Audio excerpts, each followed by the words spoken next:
Of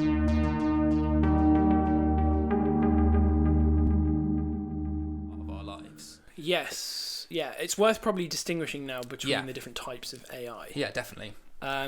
So when we're talking about like this explosion of different of intelligence, this is like intelligent explosion, a recursively improving artificial intelligence. That's like an ASI. So that's an artificial super intelligence. Something that becomes an ASI. So super intelligence is basically just something that's Yeah. vastly more intelligent than Yeah. us.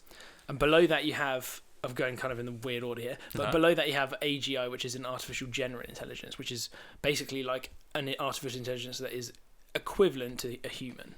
Yes. In terms of its like intelligence, if you take the definition of intelligence as its ability to complete like tasks and the ability to again acquire knowledge and skills, or apply knowledge and skills. So general intelligence, it can perform tasks to the same ability as us in the sense that and not just like like making a cake or like working out some sums or something, but like abstract reasoning and like imagining itself in different situations. It could develop its own like hypotheses for things. Planning for the future. Plan for the future. Make internal decisions that are intrinsically affecting, like we were talking about last week, like conscious decisions. So it's like kind of if you take in like the integrated information thing, it's like phi level is like roughly equivalent to ours. Yeah. If basically. you watch the consciousness episode if you want to learn more about that. Sure. Because I think we knew what we were talking Yeah, about. so you want to learn more about that. Maybe go read about it if you want to learn more. If you want to hear us talking about it, watch the last episode. Yeah, it's a better way of putting it. So something that's roughly equivalent to us. So some people think that the emergence of AGI, so artificial general intelligence, is the singularity basically. So like at that point of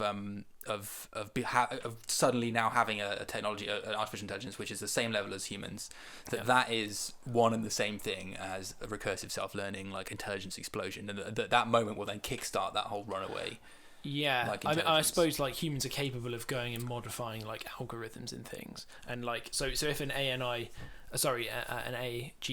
could do that, then it would be able to, unlike a human where it can't go and like modify its brain. But maybe, it might be that once you get to like that level of intelligence, it is able to, like a human level equivalent is able of an artificial intelligence, which is obviously very different to a human anyway. Yeah.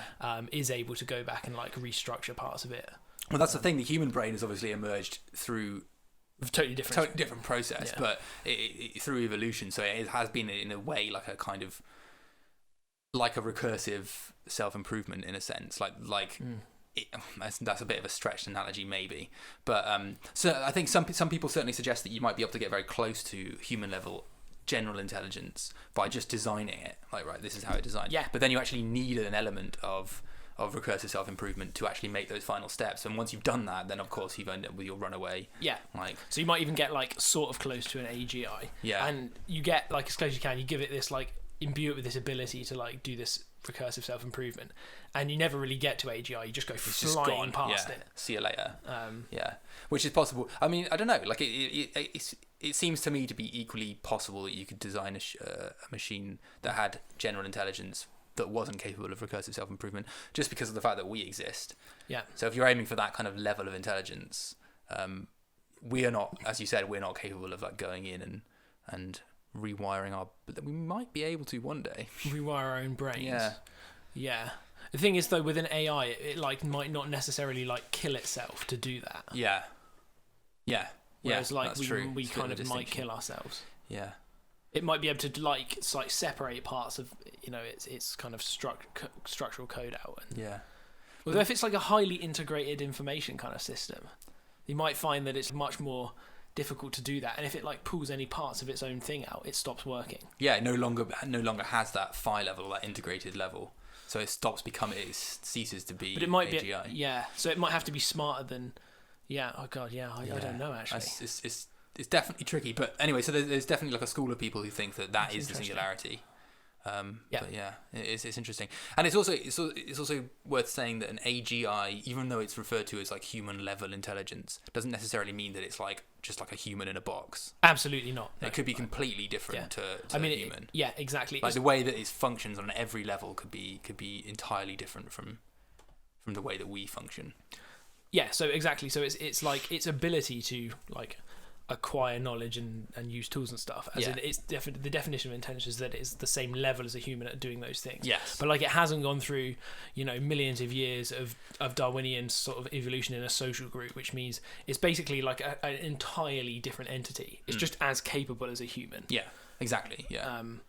It's probably not going to have the sort of human qualities you would expect in a human level intelligence thing. It's quite easy to think of it as like a human in a box because people talk about human level intelligence and things, and you think and in films they're always like talking they seem like quite human. And I mean to be honest, there is a branch of AI research which is doing, and we'll go on to this in a minute a bit more probably, but the whole brain emulation. So there is actually a branch of AI research which thinks that the most efficient way, the best way of getting to that point is by copying the human brain. In that case, maybe you would end up with something that's much more human in the way that it functions.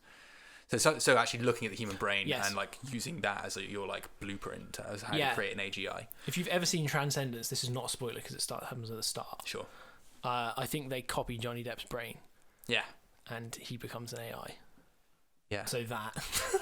So kind of that, but what I mean is a bit more, is not literally like sucking your brain. Well, they like scan him in. They do, don't they? Like they put a load of electrodes on his head and use that kind of running conscious system to spark off an AI, whatever, the AI, or just like I don't know, somehow recreating a computer. That's a stupid film. But they might do it like totally differently. It might be that you use that as a model to build it. Yes. And you spend years like slowly like. So that neuron's there and that neuron's there and they fire like that. Okay, let's code that in. That kind of thing. That's one like sort of way of attacking the problem. But then obviously there's loads of people who are looking at it from a totally different way. Like, okay, we have these like deep learning sort of algorithms and shit. Like let's build them up and let's like make them more. And that's just not based on human brains really at all. No, I mean, there are maybe elements of it on like some level, but yes, Well, it's a bit like the old. With a plane, we didn't try and exactly copy what birds were doing. We just took some kind of like rudimentary elements from what birds do and made something better. Yeah. Because a plane, let's be honest, like a jumbo jet just dicks on a bird. Yeah. I mean, if you want a better analogy for like what artificial intelligence might be in comparison to like our brains, then I can't think of one. That's pretty good. Yeah. Like our brains are the birds, and then the AIs are the planes. Just gonna just like suck us into their jet engines and liquefy us. Well, in the same way that like a plane has nothing really in common with a bird except for the fact that they're airborne. Yeah. An AI may be as different from a human in terms of its type of intelligence, like what it sort of perceives the world as and thinks about things. Yeah. Maybe as different as a plane is, like the mode of flying in a plane and what a plane is. Yeah. Or a helicopter, which is even more more different. A rocket. Yeah. Whatever. Yeah. Anyway, so there's a third type. There's a third type, which is ANIs, which are artificial narrow intelligences. Yeah. Which we kind of have everywhere. Yeah, I mean, this is the most basic of the three sort of classifications. So it does a very specific. It's very good at doing a very specific process, but that's sort of all it can do. And whilst the other two are things that will likely exist in the future, but don't exist yet, ANIs are, like you said, they're everywhere. Like they sort of, in some way or another, they kind of run the society that we live in. Yes, I think like a really basic example would be like if you've ever played like checkers on a computer.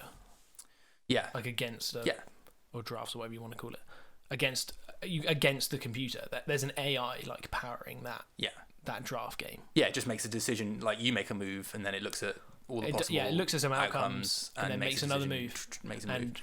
And that's an ANI. Yeah, exactly. It's doing that task and is doing it pretty efficiently, doing it very well. But it can only do that task. It's not going to be able to like.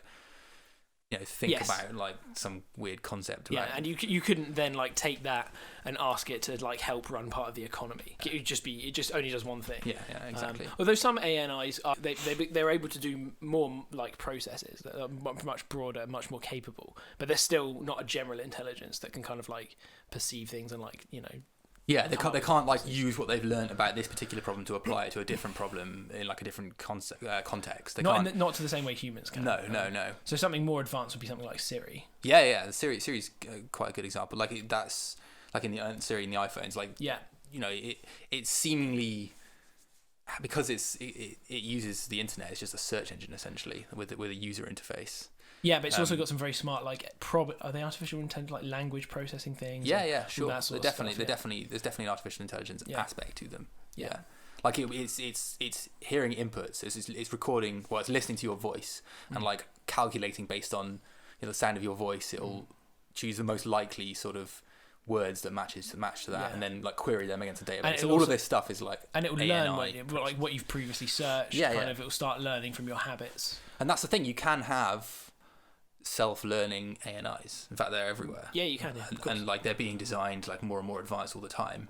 But the crucial thing is that they're not capable of recursively redesigning themselves to be better at learning. Yes. Which is what you get if you. That's like singularity. That's the singularity. Yeah.